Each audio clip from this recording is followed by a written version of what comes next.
What's going on, guys? Welcome back to the channel. So I have compiled a quick top 5 of my current top 5 designers released so far in 2025. Now, this is my opinion, this is my taste. A lot of you may be surprised. Maybe some of your favorite other content creators have shit on these fragrances, but that's irrelevant to my opinion, because I like what I like and I don't care what anyone else likes.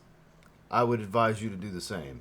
Don't care what anybody else thinks about your fragrance. If you like your fragrance, you enjoy that fragrance. If a fragrance interests you, you go sample that fragrance and see if you like it. And if you end up liking it, who cares if you feel like you're the only person on the internet that's going to like it? Enjoy it. It's all about enjoyment. Don't let others dictate your joy. So, with that said, these are 5 of the many designer releases that have come out so far. It is February 25th. 2025, so we're not even through 2 full months, and we've had a lot of designers come out already, and I've bought about 80% of them so far. So here's my 5. Stay tuned.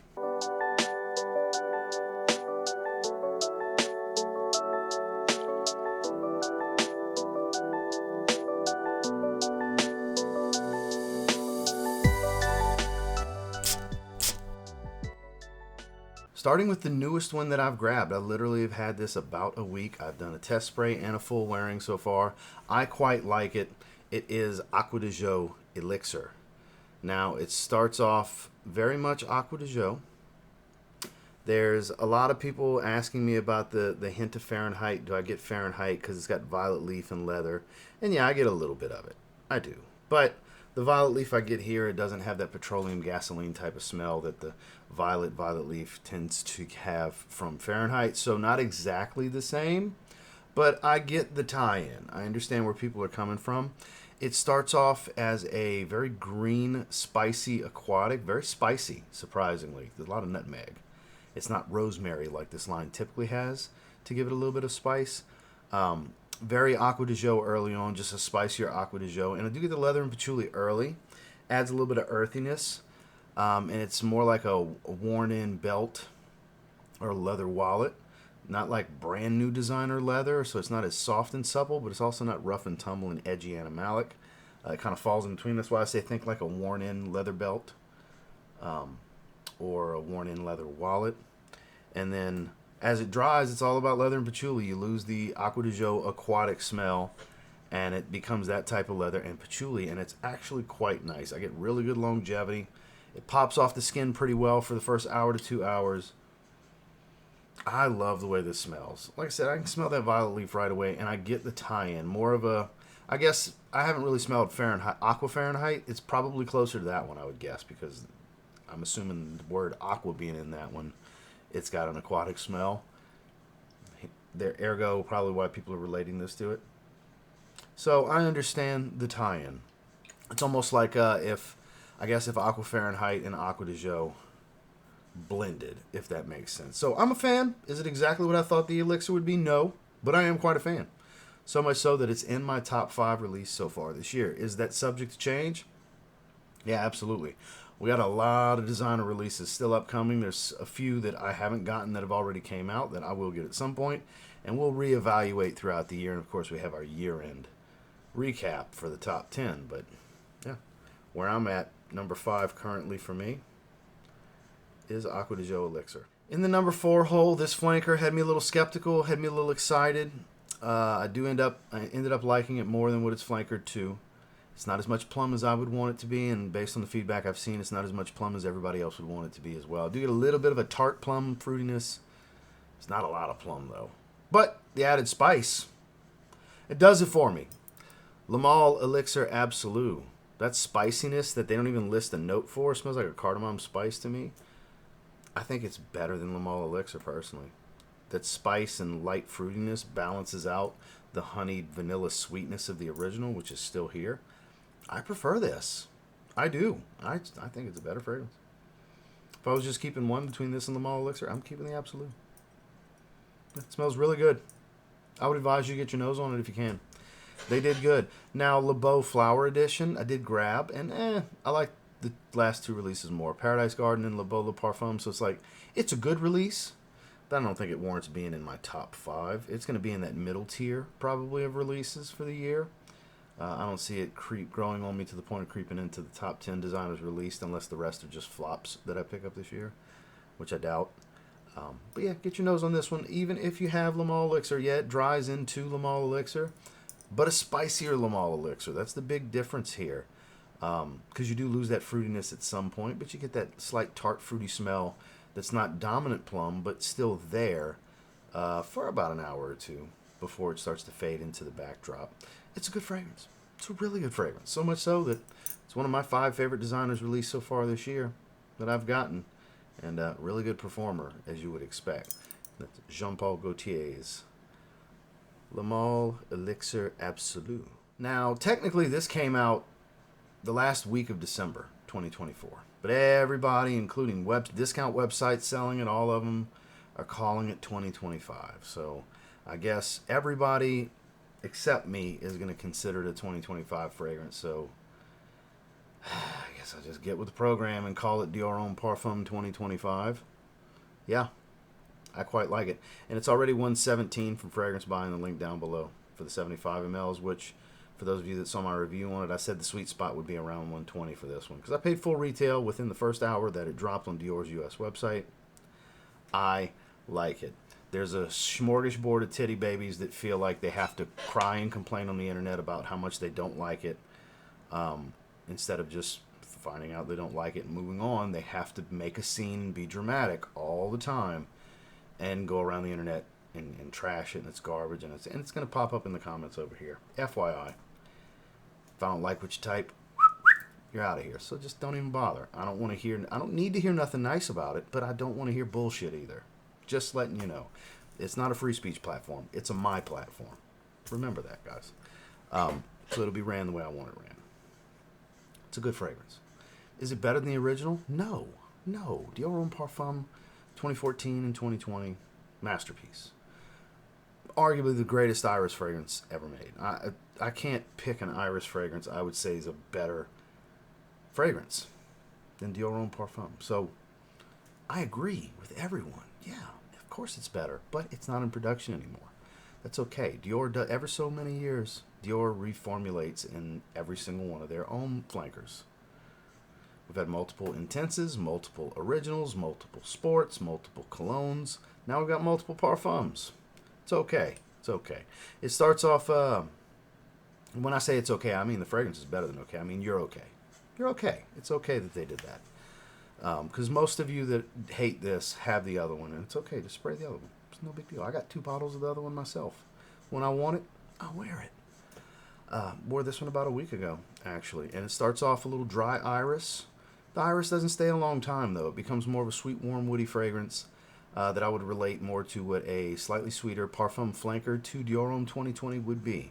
I know some people will relate it to Dior Homme Intense. That is much, much sweeter than this fragrance, but let's call it falling in between the Intense and Dior Homme 2020 for sure. And I quite like it. My wife very much likes it. It's super mass appealing. I've seen people relate it to the Givenchy Gentleman line, to Le Male Parfum, to name that designer iris fragrance. Sweet, woody, powdery. Just name it, it's been compared to it. While it's similar to all of them, it smells like none of them.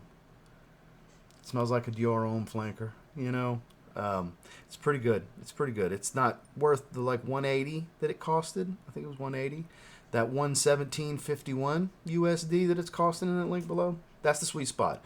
I would say get out and try it, because these forums, these comment sections, and even some content creators will have you skeptical. They'll get in your head, they'll fuck you all up, and make you think you shouldn't even try it. So if you have any interest, get out and try it for yourself.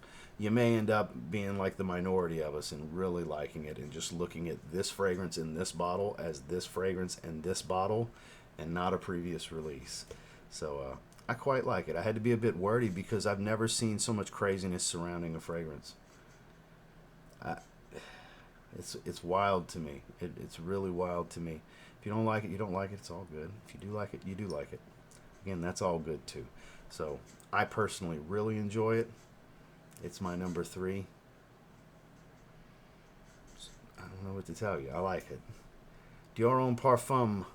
It's actually 2024, but the world is saying 2025. So Dior Homme Parfum 2025. I love this line. I have them all, except for the special edition bottles of the original. But this is a great, great fragrance. I get a lot of roasted chestnut from the DNA. A lot more leather than the leather flanker, too. It's still pretty spicy, sweet. It is Strong With You Parfum. There's another one. I wore this one last week as well. I'm a fan. But I like the DNA. I love the line. It's really good. I don't think it tops Absolutely. It's definitely top 3, I would say. Intensely is kind of hard to beat. Tobacco's pretty good. I love the leather flanker is my favorite. You know, like there's an argument for it being in the top 3. Any given day it might be number 5, it might be number 2. Depends on how I'm feeling that day. But if you like any of the previous versions, you're probably going to like this one. Again, I get a lot of the roasted chestnut. Even sniffing the atomizer, I get the roasted chestnut.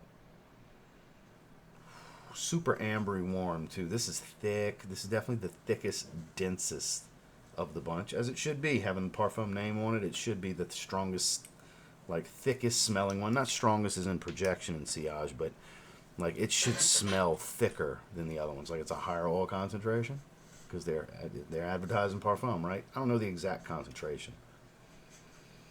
But it's a good one. Oh, it's a good one. It's my current number 2.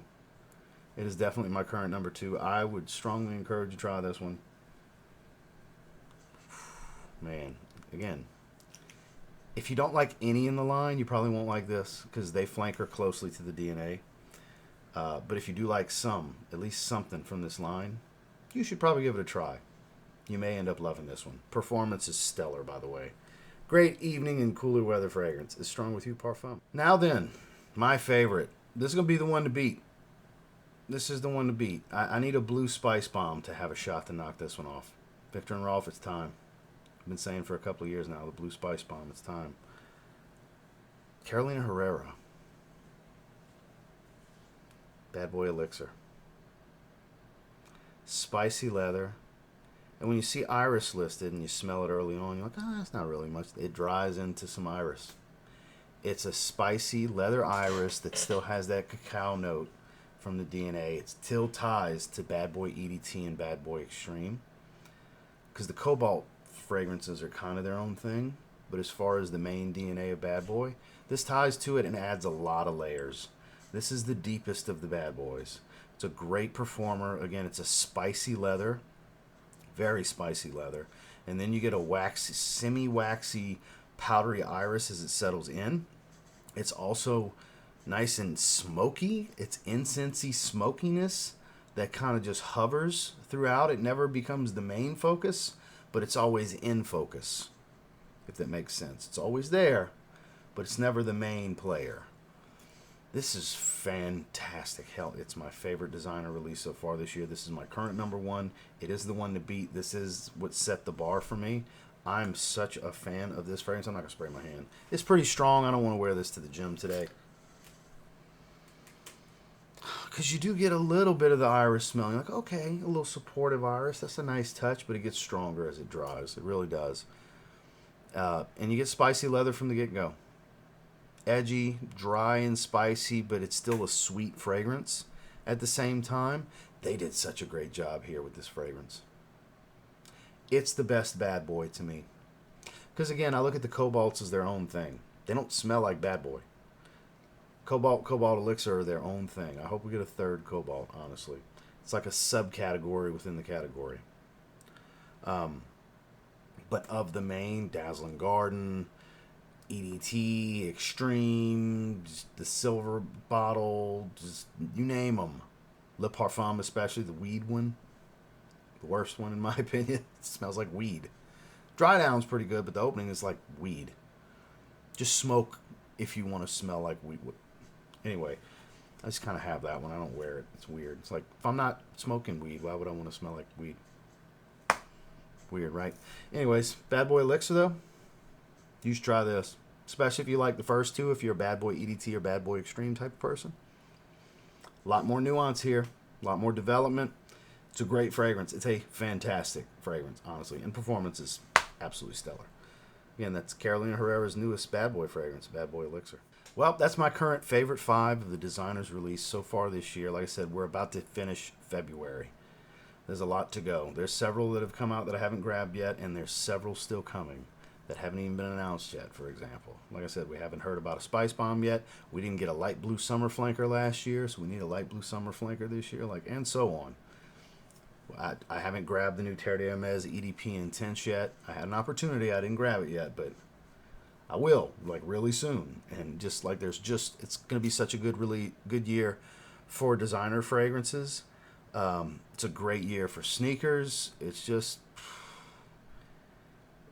if you're into certain apparel items and wardrobe items, which fragrance falls under wardrobe, it could be an expensive year. If you got to have a lot of variety. If you're just looking for one, you're good. But if you like variety, like I do, it'll be an expensive year this year. So appreciate you guys checking out the video. Try to have links down below for everything. Make sure to like, comment, subscribe if you leave. We'll see you on the next one.